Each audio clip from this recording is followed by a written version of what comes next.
சனாதனத்தை, சனாதன இந்து தர்மத்தை எதிர்ப்பவர்கள் எல்லோரும் கூட சனாதன இந்து தர்மத்தின் கருத்துக்களை எல்லாம் எடுத்துக்கொண்டு பிராண்ட மட்டும் எதிர்க்கிறது, ப்ராடக்ட அப்சர்வ் பண்ணிக்கிறது. அதைத்தான் செய்கின்றார்கள்.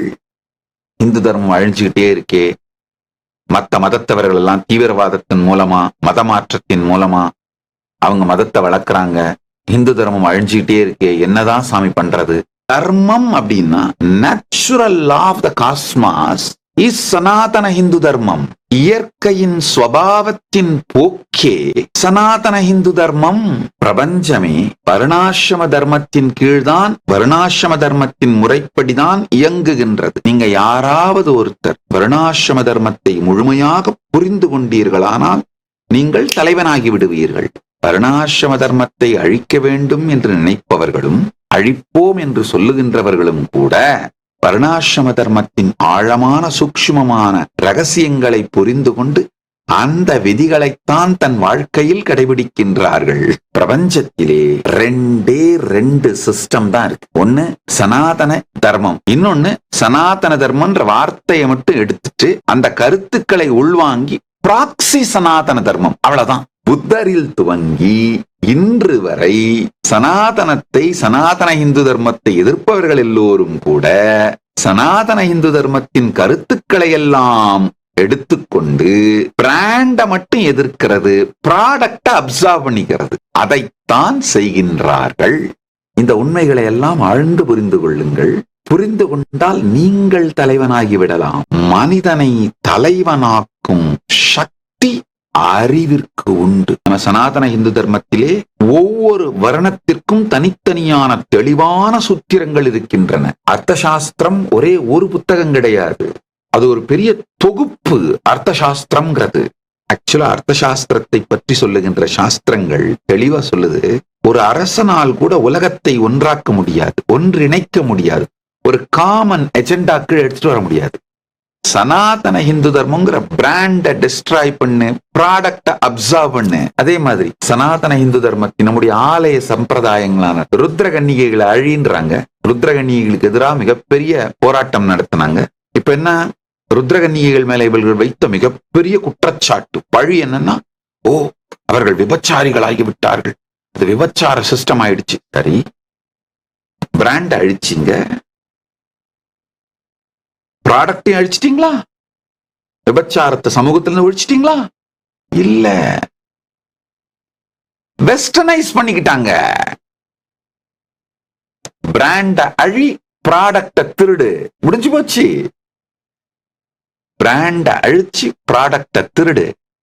இந்து சமூகத்திலே இருந்த சனாதன இந்து தர்மத்தை எங்கெங்கெல்லாம் யாரெல்லாம் எதிர்த்தார்களோ, அழிக்க நினைத்தார்களோ, மறுமலர்ச்சி என்கின்ற பெயராலே அதை ட்விஸ்ட் பண்ண நினைச்சாங்களோ, எல்லாருமே பாத்தீங்கன்னா பிராண்ட டிஸ்ட்ராய் பண்ணு, ப்ராடக்ட அப்சர்வ் பண்ணிக்கோ அப்படிங்கிற மாதிரிதான். பார்லேங்கிற பிஸ்கட் பாப்புலர் ஆயிடுச்சா, ஆனா நாம எப்படி அதை வச்சு வியாபாரம் பண்றது? அந்த பார்லேங்கிற பிராண்ட டிஸ்ட்ராய் பண்ணு, ஏதாவது அக்யூஸ் பண்ணி, அபியூஸ் பண்ணி, ஃபால்ஸ் நியூஸ் ஸ்ப்ரெட் பண்ணி, அதை பிராண்ட் அபியூஸ் பண்ணு, பிராண்ட டிஸ்ட்ராய் பண்ண, அந்த ப்ராடக்டை கண்டுபிடிச்சு அதை எப்படி அதே ஸ்டாண்டர்ட், அதே டேஸ்ட் அப்படியே அப்சர்வ் பண்ணி, லேபிள் உட்பட ஜஸ்ட் கொஞ்சம் மட்டும் மாத்தி நம்ம ப்ராடக்டா மாத்திக்கோ. இதுதான் சனாதன இந்து தர்மத்தின் சகல சத்தியங்களுக்கும் நிகழ்ந்திருக்கின்றது. கொஞ்சம் பொறுமையோட பாத்தீங்கன்னா தெளிவா புரியும். எல்லா மதங்களுமே சனாதன இந்து தர்மத்தை ஏற்றவைகளை வைதீக மதங்கள்னு சொல்றோம். அது தவிர அது எல்லாமே பிராக்சி வைதீக மதங்கள். அவ்வளவுதாங்க, இந்த உலகத்துல வேற எதுவும் கிடையாது. சனாதன தர்மம் பிராக்சி சனாதன தர்மம், அவ்வளவுதான். அதனாலதான் சொல்றேன், சனாதன இந்து தர்மத்தோட பிரின்சிபிள்ஸ் புரிஞ்சுக்கிட்டீங்கன்னா இது எட்டர்னலான பிரின்சிபிள்ஸ், பிரபஞ்சத்தின் இயற்கையின் விதியின் போக்கு. அதான் சனாதன இந்து தர்மம். இந்த எட்டர்னலான பிரின்சிபிள்ஸ புரிஞ்சுக்கிட்டீங்கன்னா நீங்கள் எந்த துறையில் இருந்தாலும் அந்த துறையின் குருவாக மாறிவிடுவீர்கள். நீங்கள் அஞ்ஞானத்திலிருந்து உங்களை விடுபடுத்திக் கொள்ளுவீர்கள் அப்படிங்கிறது மட்டுமல்லாது மற்றவர்களையும் அஞ்ஞானத்திலிருந்து விடுபடுத்துவீர்கள். எல்லா துறையிலும் பிரின்சிபிள், சனாதன தர்மம் ஒண்ணுதான். The first principle, primal principle ஒண்ணுதான். பரமசத்தியம் ஒண்ணுதான்.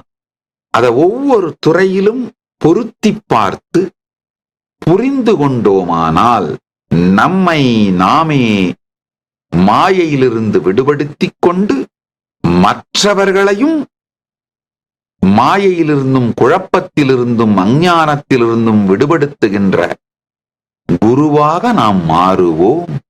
நீங்க ஒவ்வொருவரும் உங்களை நீங்களே உங்கள் துறையில் இருக்கின்ற மாயையிலிருந்து விடுபடுத்திக் கொண்டு குருவாக மாறி மற்றவர்களையும் அந்த மாயையிலிருந்து விடுபடுத்துவதுதான் இந்த குரு பூர்ணிமை நன்னாளில் நீங்கள் செய்ய வேண்டிய செயல்.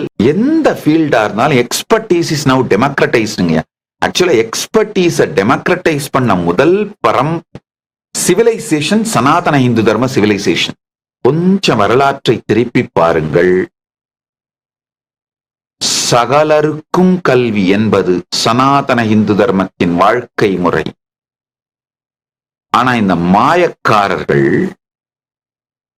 ஒப்பீனியனேட்டட் நியூஸ் மூலமா சத்தியத்தை மறைத்து சனாதன இந்து தர்மம் கல்வியை சகலருக்குமானதாக ஆக்கவில்லை என்று பொய்யை சொல்லி இப்ப பாத்தீங்கன்னா கல்வி சகலருக்குமானதாக இல்லாமல் வைத்து விட்டார்கள்.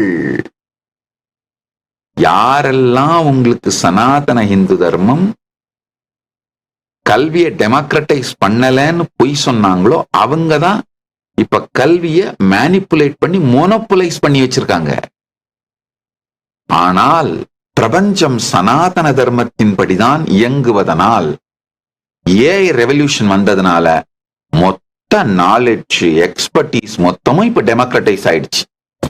அதனாலதான் சொல்றேங்கய்யா, ஏஐ ரெவல்யூஷனுக்கு பிறகு சர்வைவ் ஆக போற ஒரே ரிலிஜியன் சனாதன இந்து தர்மம் மட்டும்தான். நான் சேலஞ்ச் பண்றேன்.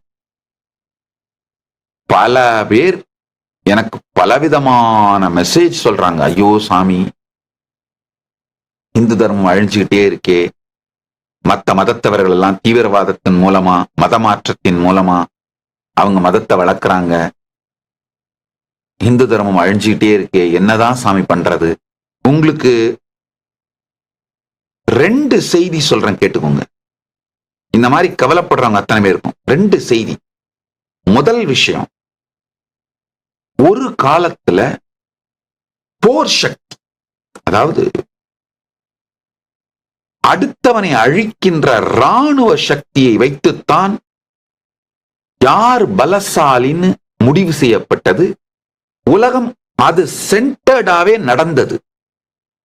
போர் போர் போர் போர் போர் போர் மூலமா மட்டும்தான் தன்னுடைய தலைமைத்தன்மையை நிரூபித்தாக வேண்டிய கட்டாயம் நாடுகளுக்கு இருந்தது, சிவிலைசேஷன்ஸ்க்கு இருந்தது. எண்ணிக்கை நம்பர் மூலமா மாஸ் காட்டுறது மூலமா தான் தன்னை உயர்ந்த மதமாக காட்டிக்கொள்ள வேண்டிய சூழல் ஒரு காலத்துல இருந்தது.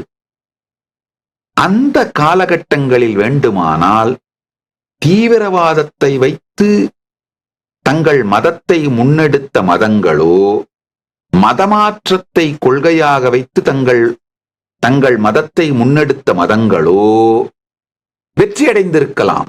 ஆனால் இப்பொழுது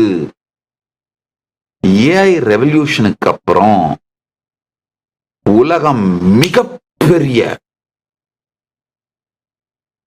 வரலாறு காணாத புரட்சியை கண்டுகொண்டிருக்கின்றது. நன்றாக புரிந்து கொள்ளுங்கள். சோசியல் மீடியா ஏரா முடிஞ்சிருச்சு. இப்ப நீங்க உட்கார்ந்து Facebook அக்கவுண்ட் ஓபன் பண்ணிட்டு யூடியூப் சேனல் ஓபன் பண்ணிட்டு உங்க ஃபியூச்சர் அதுலதான் இருக்க போதும்னு நினைச்சிட்டு இருந்தீங்கன்னா நீங்க முட்டாள்கள். முடிஞ்சிருச்சு. Social media era is done. Social மீடியால நீங்க இன்னும் கான்சென்ட்ரேட் பண்ணிட்டு இருந்தீங்கன்னா நீங்க அவுடேட்டட். ஏஐ எரா ஆரம்பிச்சிருச்சு. சோசியல் மீடியா மூலமா இன்ஃபர்மேஷனும் நாலேஜும் தான் டெமோக்ரட்டைஸ் ஆச்சு. இப்போ எக்ஸ்பர்டீஸே டெமோக்ரட்டிஸ் ஆயிடுச்சு. ஏஐ வந்த பிறகு ஏஐ, ஏஎஸ்ஐ, ஏஜிஐ இந்த எரால இது ஞான யுகம், அறிவு யுகம். இந்த பெரும் அறிவு புயலில், அறிவு சுனாமியில், இந்த பேர் அறிவு பெருங்காட்டு தீயில் சர்வைவாக போற ஒரே ரிலிஜன் சனாதன இந்து தர்மம் மட்டும்தான். காரணம் என்னன்னா, சனாதன இந்து தர்மம் தான் அறிவை மையமாக வைத்து கட்டமைக்கப்பட்ட தர்மம்.